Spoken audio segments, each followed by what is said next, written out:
This morning in House Talk, selling your house? Well, we want to help save you some money. Now, there's often a lot of discussion on how to save when buying a home, but what about on the seller's end? Well, joining us this morning to share these 7 deadly mistakes that cost Rhode Island home sellers thousands when selling is the man of the hour, President of Nathan Clark and Associates, Nathan Clark. Good morning, sir. Nice to meet you. Thanks for having me out here. Good to see you. You bet. Great to have you back. Lots to talk about here. Look, let's open up with the market right now. How is it right now in Rhode Island for selling a home if someone wants to do this? Well, we just came off of a great year in 2015. Home prices, the average sale price is up, and the number of home sales are up from 2014.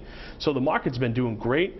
Certainly, I think the viewers should know that we're not back to where it was at its peak, and many homes that are coming on the market aren't selling the first time out here. And slowly we are trying to get back up there, but now is probably a pretty good time. So let's talk about the biggest mistake that people make when they're actually selling their home. Yeah, one of the most costly mistakes I see happen is for the seller failing to prepare their home with the buyer's eye in mind. Right. And what I mean by that is really decluttering the property or getting the property staged if it has to, and this will help avoid the property from not selling. Is that why it can be so difficult? I mean, we were talking about, you know, the most difficult home to sell, you were telling me earlier, is the unfurnished home. Is that why it's so difficult? Because the house isn't looking ideal when it's for sale? Exactly, yeah. A vacant house is the hardest house to sell, and the biggest reason being is the buyers can't picture, you know, their own furniture in there, what it looks like.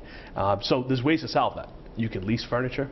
You can bring a stager in. They'll kind of give you some advice what to do. Now, how can homeowners overall, you know, they've made the decision to do this, how can they save some money on their end when it's time to sell the house? Well, when it comes to selling the property, getting top dollar for the property, it's very important that you have a game plan in mind and prepare the home before you put it on the market.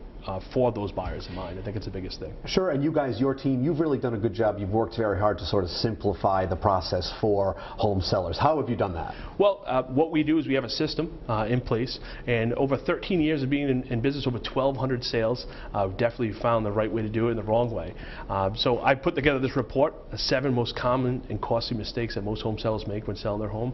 I also put in the report a 9-step system that home sellers should put their house in the market and the steps they should do that. I included that in there. And how can people get this report with the 7 mistakes? They go on my website, rihomeadvice.com. They can check out our Facebook page, Nathan Clark Team, and be able to get that there too. It's tremendous information. I know a lot of us struggle with this type of thing, so the fact that you've done this is just terrific for sellers. Of course, you know, buyers as well, but selling is really where people, I think, have a lot of question marks, and you've done a great job providing this resource for people. Thank you very much. That's what it's all about. Nathan, thank you very, very much. If you would like to get all of these home selling tips, they really are great. Just ring the doorbell, yes, sound effect not included. It's at roadshow.com.